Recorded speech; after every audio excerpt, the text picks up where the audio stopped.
how we get down. Welcome to the Empowr podcast. I'm excited to have Anita Pierce here with me today. Hey everybody. Yeah, so we're going to be talking just about business, startups. Anita is the founder and CEO of 11375. So you do a lot of business consulting, helping people with their startup, answer a lot of different questions. I know you have a big background in fundraising and, you're part of, was it Big Brother? I started off as an event business. That's how I initially started 11375. I had my baby and I went back to work. And when I came back to work from maternity leave, they told me that essentially my position was going to be eliminated. So I was like, ooh, what am I supposed to do at this point with a new baby? I still have expensive. I had some savings, but it wasn't like my plan was to go back to work to build it up. My plan was not to start a business. And then, once I got some time to breathe, I'm like, wait a minute, the summertime is coming. Let me just kind of pull back a little bit and enjoy the summer with my new baby. By the time September, October came, I was like, this is not working, right? And what wasn't working was because I needed income and I needed to figure out what it is or how I was going to use my mind, right? So for me, utilizing not just the mommy portion, but the business portion and the civic stuff, that's how, all that came about. Started 11375. I linked up with one of the local economic development corporations, and she was like, yeah, if you want to start a business, you can do this, this, this, and this. I was like, for real? Like, that's it? Went down, paid my fees. I actually set up a separate business account, even though as a sole proprietor, you don't really have to. But because I understood that when you're doing business, you should separate your funding business from personal. So it's just easier to account for. I did that and got my EIN and, just kept it moving. And I had a couple of events. I did a number of different showers, but I'm like, this is not what I want to do. But then I started looking into corporations, and I realized there was more that I needed to do, right, to build out my business structure. So then I'm like, I like doing events, but not really. So I tapped into what I used to do in terms of running programs, doing boot camps with young adults, raising money. And I'm like, you know what, that's my specialty. So as I grew, I started to change. I still do curate some events, but that's not the bulk of where my business comes from now. Okay. So, and how is being an entrepreneur with having a child? Because I know entrepreneurship, you have to sacrifice a lot because you're working pretty much, you can end up working around the clock on your business. Right. So as a parent, I don't personally have kids, but my business partner, he does. So I know there's a lot of time juggling. So how are you able to juggle the time? Not well sometimes. Not well. So my daughter, when she's in school, what I do is try to allocate the time that she's in school to do my business grind. I do a lot of video conferencing because if you've ever been around a curious toddler, she requires attention. She wants mommy attention. So, I try not to have conference calls or meetings during the time that she's home. Right.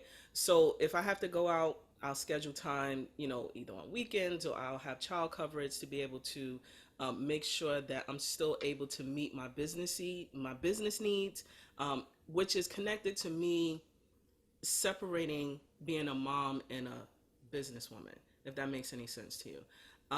But it's a challenge because, being an entrepreneur, I find that my why is a little bit different now in terms of time, right? Time is like the most precious thing that I have. So because I know that I want to spend time with her, I want to see her off to school, I want to, create a long-term legacy so that if she chooses to work for someone else or if she wants to work with the company, which is 11375, she can. So I want to be able to provide her with long-term options. But the juggle is so real because not only am I a mother, I'm also a wife, I'm also a friend, I'm also a sister, I'm also an aunt.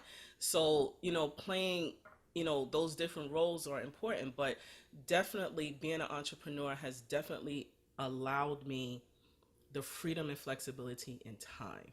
So even though it's a challenge, because I definitely want to grow the business to be super successful, but it's not a but, it's however, I know the importance of where, certain things are. Like I have to prioritize my family. Um, and that in itself is a juggle. That does get tough. Yeah, so I definitely understand. I feel you on the family part because we all have different things pulling us in different directions. So for say a parent who wants to be an entrepreneur or they're interested, but then they have that fear of the juggling, what is something you would tell them to kind of maybe calm their nerves or let them know that, or like what's something you would tell them?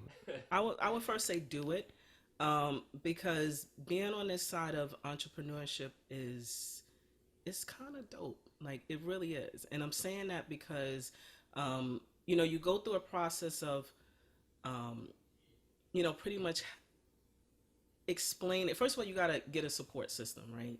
And even though you may not have all of like the top notch support, it is critical to let people know what you're doing. Hey, I'm starting a business. You know, can you like help me at an event, or can you help me, volunteer? Can you wear my t-shirt? Can you buy a t-shirt? Like, little things. But it's about letting them in to your vision and dream. It's not their vision and dream, it's your vision and dream. And so it's about you bringing them into the process and then letting them know that this is something I want you to be a part of. And I'm still trying to figure it out. I don't have all the answers. But I would definitely encourage anyone who's looking, especially, parents who are either looking for a side hustle or just looking to, a hobby to turn it into a full-time business, to do it. Like do it in spite of whatever challenges that are existing. Because the reality is if you're a parent, you're going to be a parent for life, right? That's the truth. If you're, have a spouse, well, sometimes they last for life, but, but those are the things that exist. But throughout the process, you still want to be able to do things that fuel your soul.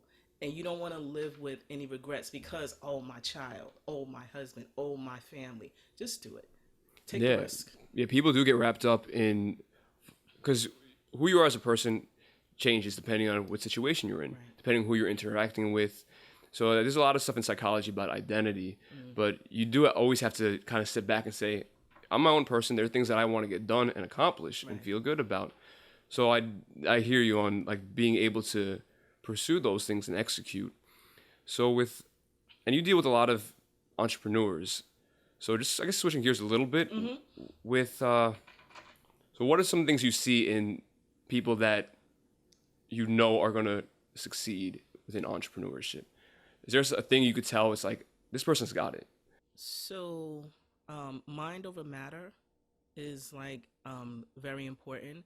Um, so, like I mentioned, I was terrified. And the reason why I was terrified because it was like, what am I going to do for income? And I now have a baby. At the time, I was not married when I had my daughter, but we eventually got married that year. Um, but those things were kind of like at the forefront, like, oh my gosh, like, how am I going to support myself, right? Um, so, what drove me is having the courage and the confidence in myself that I can get it done. I cannot express how important believing and having the self confidence in yourself plays into your ability to move. Because what tends to happen is, yes, you do have the skill set, right? Whatever it is that you have, but where's it going to carry you? Are you going to just sit on it, or are you going to, like, have the self courage, right, to be able to move forward? I was terrified for no apparent reason. Um, so the critical things I would say is success, from my perception, is about mindset, right? Yes, you do have to have the ability to whatever. Like if you're a doctor, yes, you have to have like certain skills in order to be able to manage that through. However, get up. And I'm not saying everyone is in like a, hey, I'm in a chipper attitude like all the time, but mind over matter is what helps me, and especially now. Sometimes I think about as I'm, we're in the winter season, right? Winter to me symbolizes like a time for rest, right? Rejuvenation and rebuilding for me. And when I think about, what I can do or how much I can do, I'm like, I'm gonna do all I can so that by the time it's harvest season, you'll be able to see the fruit of the work that I put in. But you won't know everything. It's just a mind over matter for me. So that's definitely one of the keys that I personally, even with my clients, I tell them, like, how are you feeling? Like, what are you thinking about? Like, what's going to motivate you?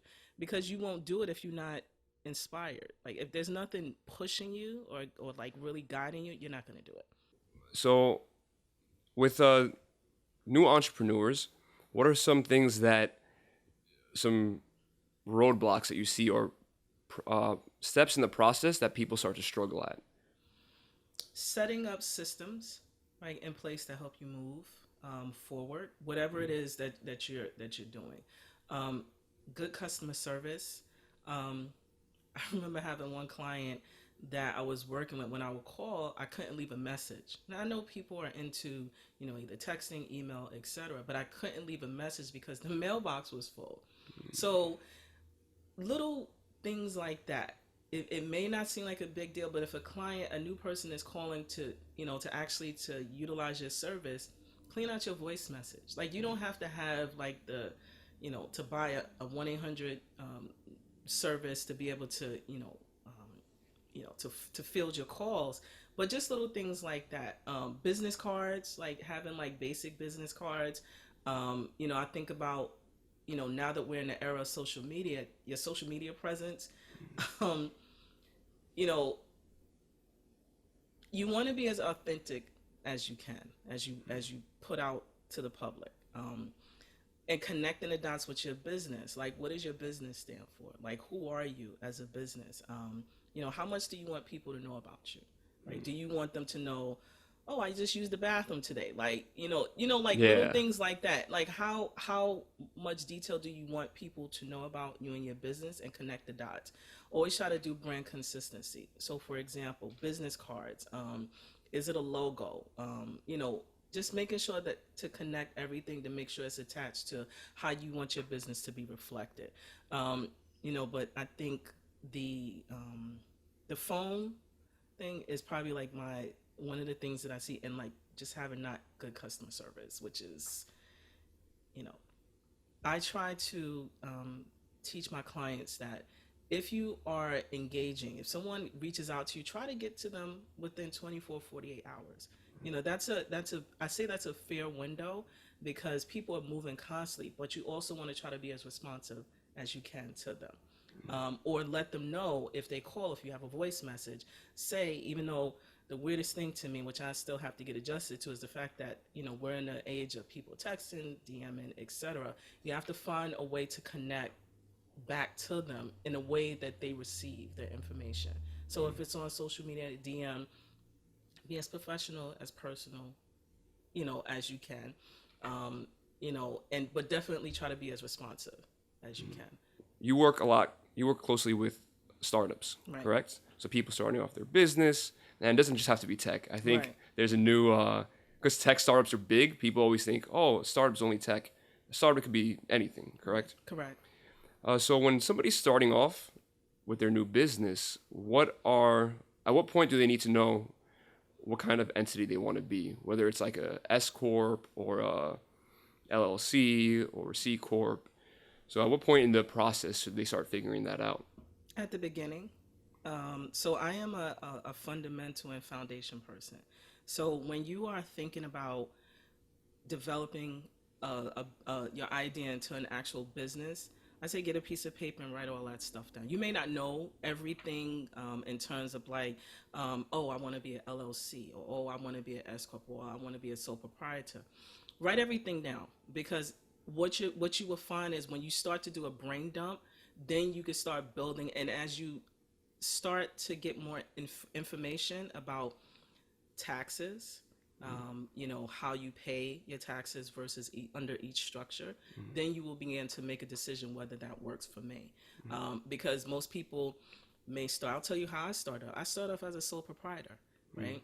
And then because I wanted to get started like immediately, I wanted to start doing things. I wanted to be a business, right? So my entry point was as a sole proprietor, and I've since changed over to a LLC because I understand I don't want people taxing me personally, right? So I need a tax shelter, and I understood that as I got more involved in my business. And then most recently, I became certified as a minority women business enterprise. So I needed, different structures, different ways to deal with taxes. So to answer your question in a nutshell is start with a draft, right? Because every business may not have, the $500 or $600 in the beginning. And we don't often like to talk about that. We think that when you start in business, you balling out. It's not always that. It is way. not. It is not. So I like to tell people to brain dump. Like, think about what it is that you want to do. It could be creating a multi-million-dollar business, but start where you are. You don't have to model or mimic someone else because everyone's business journey is different. So think about taxes, right? And how you want to be taxed, right? And the benefits and liabilities. Get you a certified public accountant if there's things that you don't know, right? Because I don't know everything. I know certain things, but I definitely have resources to tap into for things that I don't know. Like, hey, can I do this? Can I do that? And if the answer is no, then we're not doing it because I want to maintain integrity within my business. So with more just on taxes, I know starting off, taxes are scary. Most adults don't know anything about taxes. Are there any good resources as far as just self-education on taxes, or especially on the business side that you know of? That is a good question. I mostly, for things that I don't know, I just check the irs.gov and I read through it. That's just me. It may be the irs.gov may be intimidating for most, but it's very user friendly in terms of like Really? reading. It is and I'm saying that for me. For someone else, they may not be interested. So I always start there because all of the laws, rules, changes, they have updates. If you want to be a part of the email update, you can be. It just requires reading. That's it. It requires reading. So I use the IRS, and then for things that I'm unable to interpret for myself, I just ask my accountant, and he helps me, guides me through it. I say knock on wood, he's kept me. It's kept you good. He's kept me good once I started listening, because that's the thing. Sometimes we don't want to hear the truth. We don't want to hear the truth. My girlfriend says to me I don't listen, but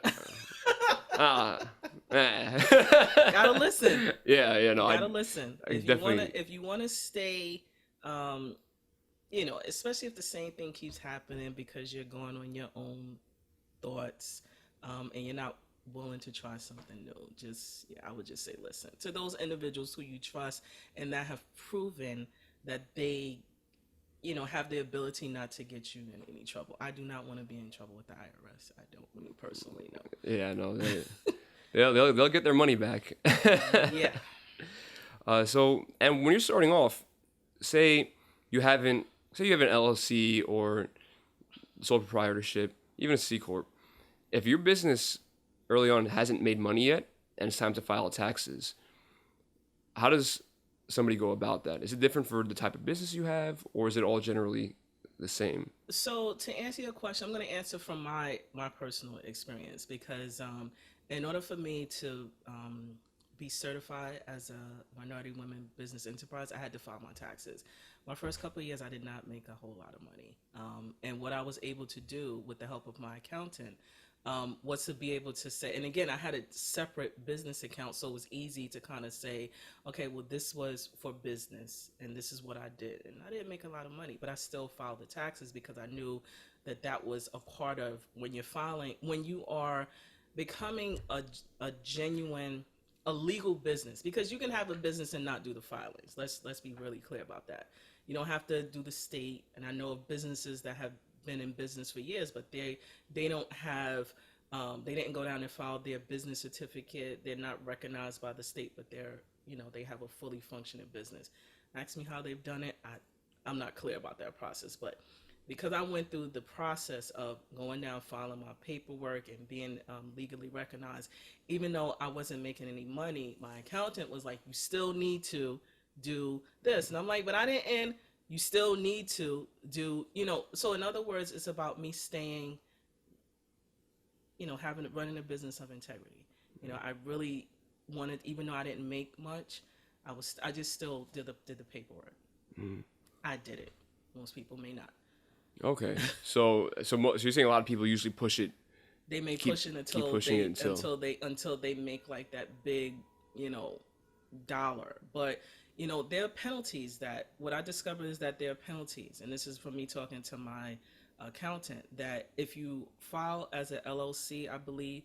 Now, you have to fact check this, because I'm not an accountant. I have like a general idea of this stuff, but I'm not an accountant. And check the irs.gov. So, did mention to me that if you set yourself up as an LLC and you're not doing your filings, let's say you just kind of like, rolling with the punches, there are penalties that come with every year that you don't file. So it's important to kind of look into those things in terms, like we talked about earlier, about how do you set up your business structure. And I mentioned the taxing. It's about how you want to be taxed. Those things are important to look at. So there are some penalties that come if you don't, and you don't want to be in a position where you're like trying to grow your business, and then, oh my gosh, like I'm trying to get on the right foot, and now I have this to deal with. So it's important to look at those things. Do your research, and definitely connect with someone who actually can guide you through the process. So when you are starting a business and you're working on products or a service, at what point do you want to find a CPA, and then how do you find a good one? How do you find a good one? So I'll go back to, again, it's my personal process is that I'm brain dumping, right? So I'm gonna write down all the things that I think that I may need in my beginning process before I do all the filings or whatever it is that I have to do. Is important. To find a good CPA, a certified public accountant. You can really use any accountant. That's the truth. I say certified public accountant because, just like any licenses, there are protections, right? So that person has gone through exams, tests, et cetera, to become qualified with the state, wherever they are operating out of, to be able to say that, hey, I'm certified. I have some sort of liability and coverage and protection. That's how I look at it, right? But again, you can use any qualified accountant. My preference, a CPA, right? For those reasons. Um, so in terms of like looking recommendations, um, but I'm also encouraging individuals to be sure that they have like some sort of a baseline understanding about their accounting practices, right? Because oftentimes I see people who are in business or athletes, and they're getting burnt for their money, and they're making millions of dollars, and they're just allowing that process to be turned over to someone who they may or may not have properly vetted. So at baseline, there's certain things that you should know yourself. You're not going to go through all the testing and exams, etc.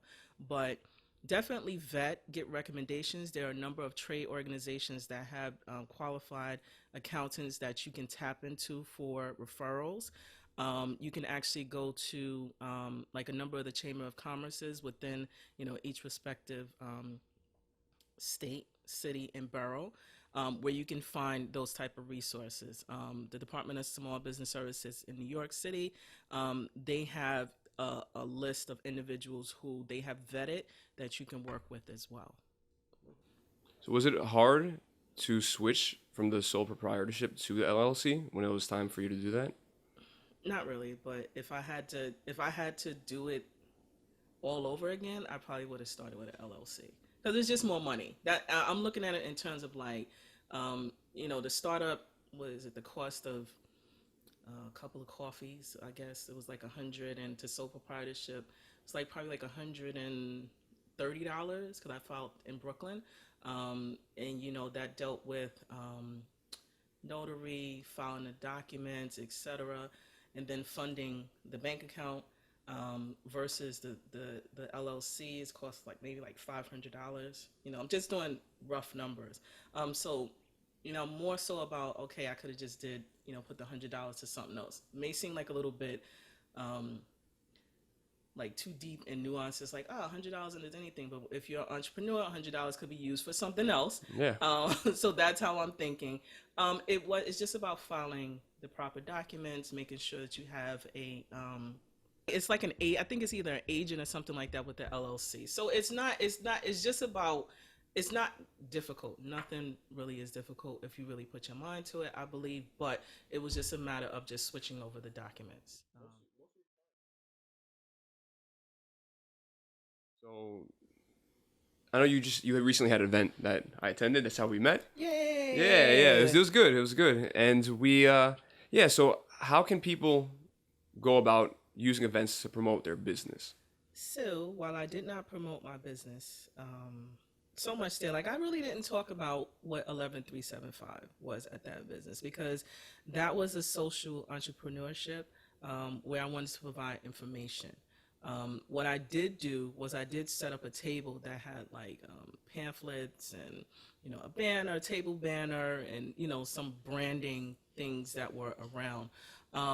So what I would recommend, but I didn't do it because I was just super excited that so many people came out to hear me share whatever it is that I was sharing at that particular time.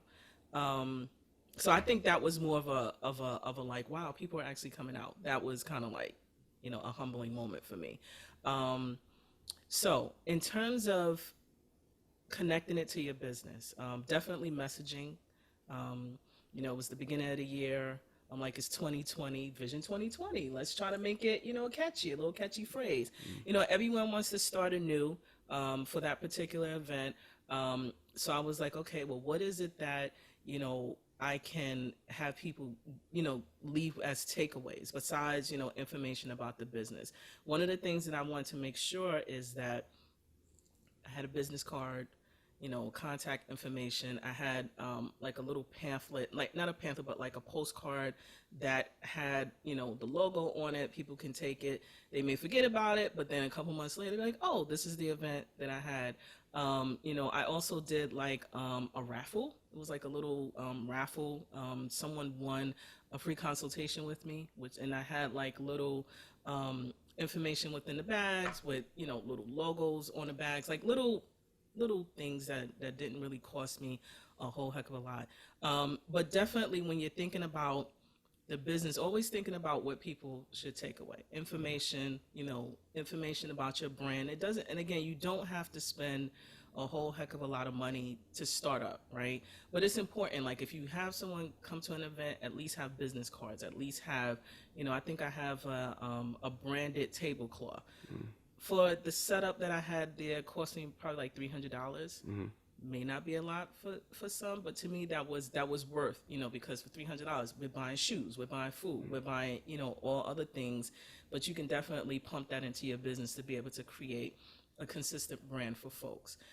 What I also did is I recently got some new postcards printed up. I got them from gotprint.com, and I'm not really doing any promotion, but that's where I got them from. I think I got like 1,000 postcards. It probably cost me like maybe like $80 or something like that. So, using different ways instead of social media to be able to market and connect the dots, make sure that someone leaves with something, even if it's like a branded bag, or a postcard, business card, something to connect the dots to your business, to make sure that they remember something about it, even if the information goes away from them. Yeah, and then even just the providing of value, because social media is all about providing value to pull people towards you. Right. And then once you have them towards you, then you have their attention, then you could share your information about what you do and services that you offer.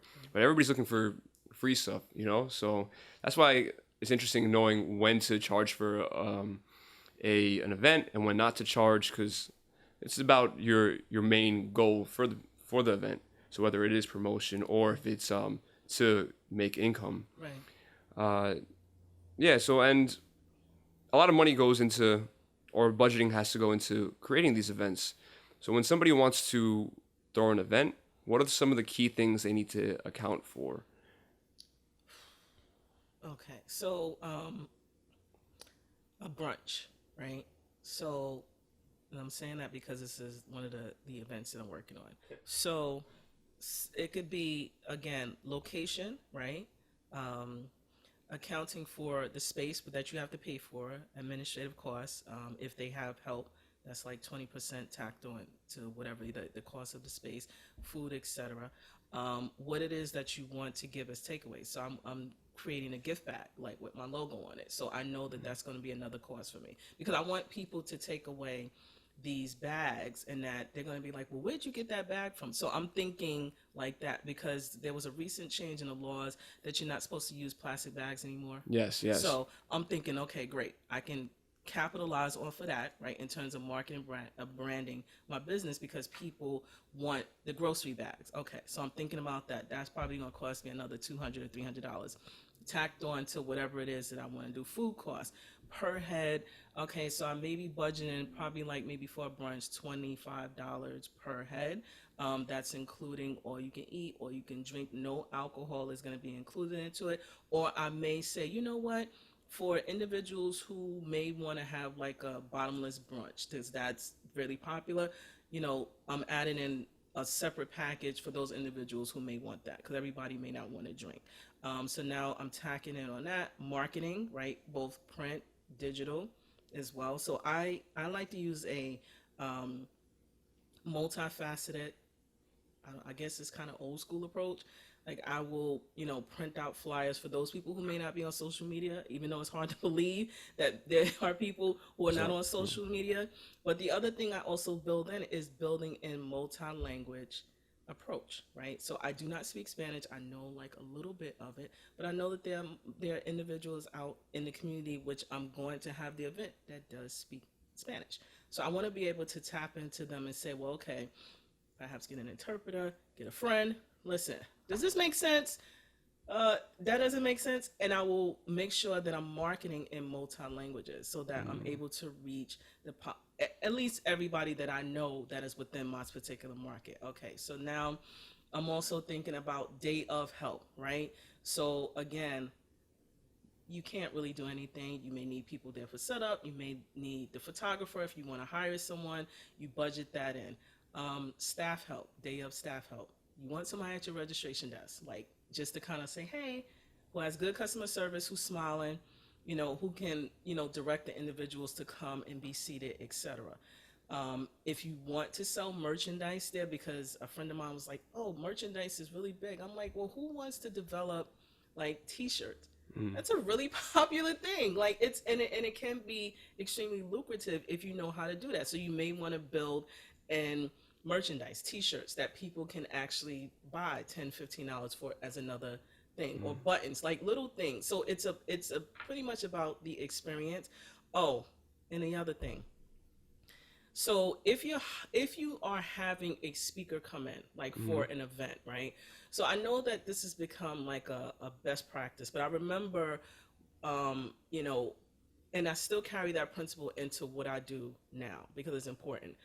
Saturdays are people's free time. And so if you have them come in from wherever it is that they're coming in, think about budgeting for tolls, maybe travel. And I'm saying within a tri-state, build in like $200 as an honorarium for them. Like to say, hey, I can't pay you your speaker fee, but at least I can cover this. I notice a lot of people don't do that. When they're having someone to come and sit on a panel, they don't do that. They're like, oh, you can eat on my food, you can do all this other stuff. But I'm like, sometimes, just having that consideration when you're building an event, that will just show like, hey, this is where I am. I can't do this, but I can do this. Sometimes they may not accept it. Because I've had experiences where I offer them like, listen, like I know what it is, do this, and they won't accept it just because they just wanted to give back. But just the building into that as your budget. If you have like 5 speakers, just do like $100 a person. Just as a courtesy. If you're doing a panel, or if you just have one speaker, or whatever it is, or whatever, just try to think about what it's like to be a starting entrepreneur, or if you have a high profile person, maybe, offer to sell their books or whatever it is. Like, there's a number of different methods that you can use, but just try to think about building that into your budget as well. Okay, yeah, definitely. Relationship building is super Right. important because that grows your business because then it's word of mouth, and then they'll help you connect to other Right. business opportunities and other people who can be speakers at other events Right. in the future. Yeah, so there's a lot goes into event Whole lot. planning and a lot of things you have to take account for. Is it harder to do business or more advantageous to do business in different boroughs?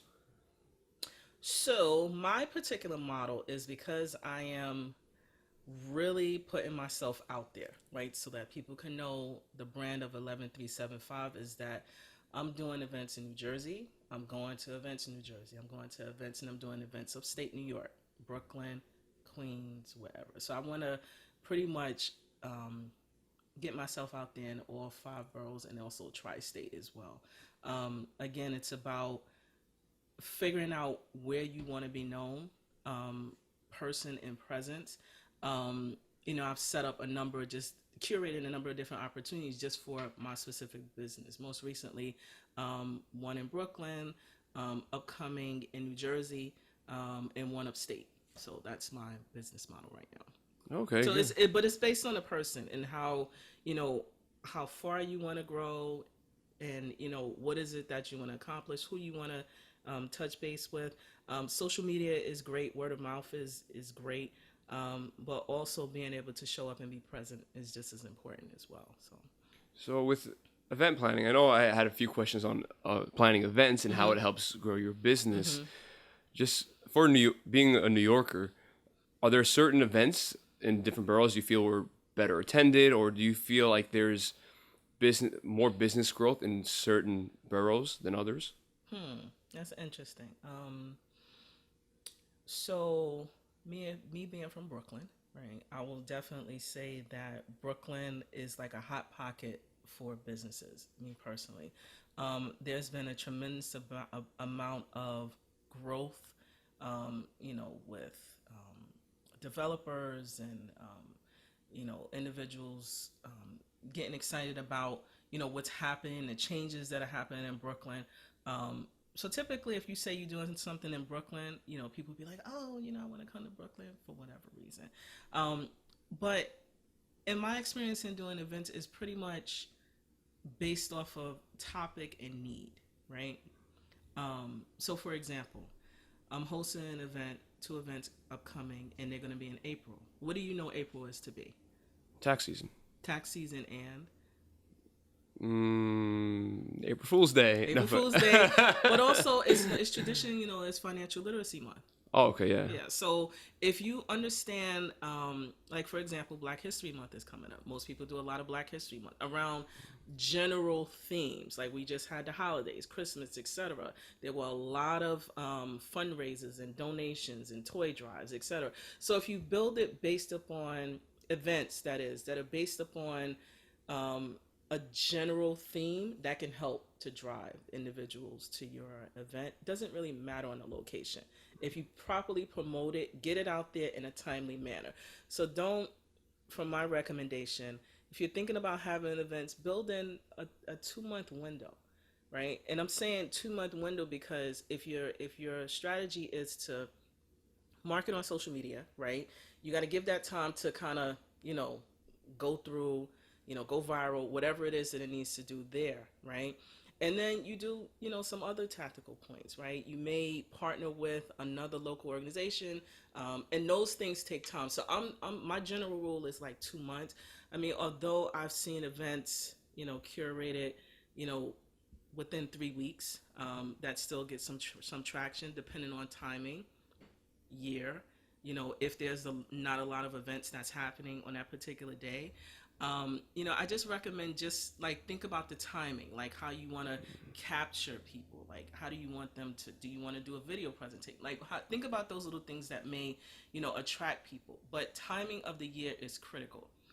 It's really critical. I've seen some wonderful events planned, but just at the wrong time of the year because you have like 5 different events happen on the same day. Yeah, because I do outreach for an adult education center, Manhattan EOC. So we're in Harlem, but so I go to a lot of events, and sometimes they have, especially in the springtime, like right in like May, and honestly May's a hot time for events, and they'll have like 3 really good events I want to go to, but they're all on the same day.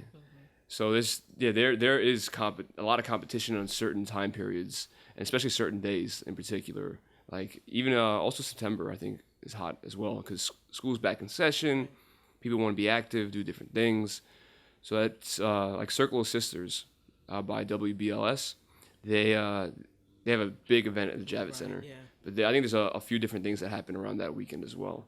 Which is, it's about, you gotta really pay attention to what's happening around. I'm not saying that you can't do your event, but just be mindful. Like if you want a lot of people to attend certain things, just try to do it at a time where you do your best guess and do your research to say, well, from what I see, and use Eventbrite. Like you can look through Eventbrite to see like what's happening, become a part of email lists to kind of like see, their community calendars or etc. They may have to just see what's out there before you actually plan your event, and think about the themes that you may want to do. Like if it's a podcast event or if it's a speaking event, try to tie it into something that you figure that will be a widely attended event. Like May is Mother's Day, like Mother's Day month, or Father's Day, which is not, I noticed that there are a lot of Mother's Day and Women's event, but Father's Day is not really, like nobody's not having a Father's Day brunch. That could be something pretty dope to have, in terms of like doing something a little bit different, or what's June? June is in the school. You have a lot of graduations. That always ties up June. But Father's Day is in June, so that could be something. Yeah, it could be nice. Yeah. Okay, and then throwing events. How do you know when to charge for an event and when to have it free? So and the price scaling. So it depends. If you're doing an event to make money, right, and if that's your only focus and goal, then I would say charge away. That's based on your business model. But if you're looking to provide information, so let me just step back, right? So costs for me start with my budget, right? I have to look at, okay, well, I may be able to get my space sponsored. I may have to pay for my space, but I always like, building a budget of $1,000, right?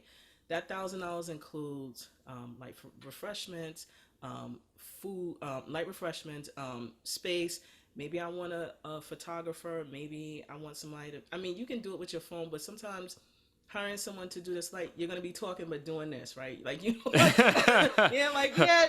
guys, hold up. So it's certain things you want to try to think about in the plan. So I always, use my personal threshold as like $1,000, right?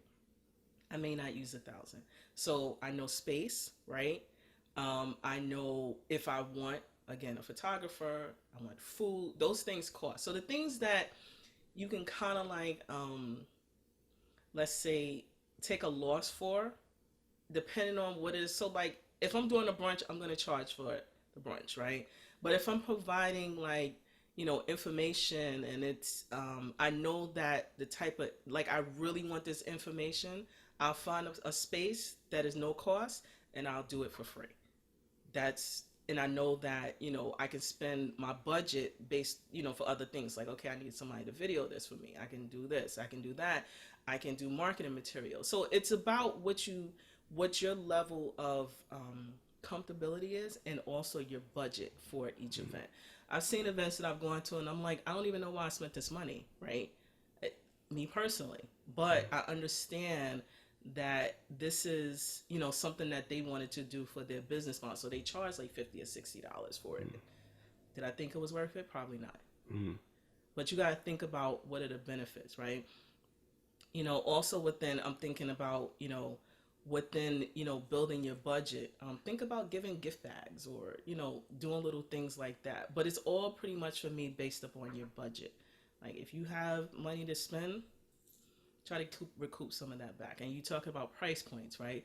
So price points is depending on, you know, where you have it, and also what type of event that you want to throw. If you want to throw a gala or some sort of dance party, then you probably can do like a gala, a seated gala. You probably could do like $100 a plate, you know, on average, like depending on what it is. But you got to build in, okay, I know I'm renting this space and it's costing me this.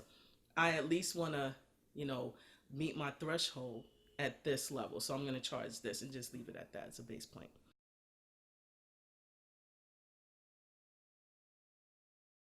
But I guess we'll start wrapping up with some like just final questions. I guess one of the things I wanted to ask is just what's something new that you're doing, or something that you recently accomplished. Well, recent accomplishment is the certification with the Minority Women Business Enterprise, and why that was a recent accomplishment. Because I was helping other clients get their certification, and they were getting it within a very short window that I knew would take. And when I finally got all my stuff in order and submitted it, it took probably like 6 months, and I was crying. So why? What happened? It was like, I think it was timing. And I think that I think I got some, like, my paperwork got mixed up or whatever. But it happened. But I was like, you know, feeling like, you know, feeling bad about, I got someone else something, but I couldn't get it for me. That was what I was feeling. So that was a recent accomplishment. Putting myself out publicly is another recent accomplishment, because what I learned is that when you're in business, like, you can't be behind the screen, like, you know, being a Twitter thug or whatever they call it. You can't. You have to put yourself out there. Like, people need to know you're in business. So everybody that I run into, I talk about, you know, I'm in business, I do this, I'm a notary, I do this, and that. So I'm learning to become more vocal about my business. And I'd be like, hey, keep me in mind if you need this, right? And I'm verbalizing it. Before, I was just like, you know, by the way, do you know? And, like, you know, not feeling the self-confidence. Remember we talked about earlier about, you know, the confidence and, you know, having the courage to do that. That's where I am now. So that's no. The other thing, most recently, I completed a certification to do a podcast, right? So, okay. So which was, in the name of the podcast that we created was called Don't Touch My Money.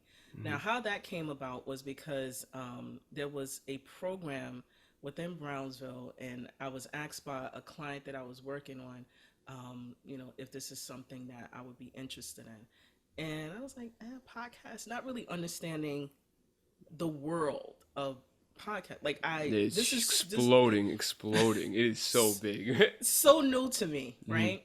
And so when I did it, I went through, got the certification, and I was gonna leave it because, you know, we did it.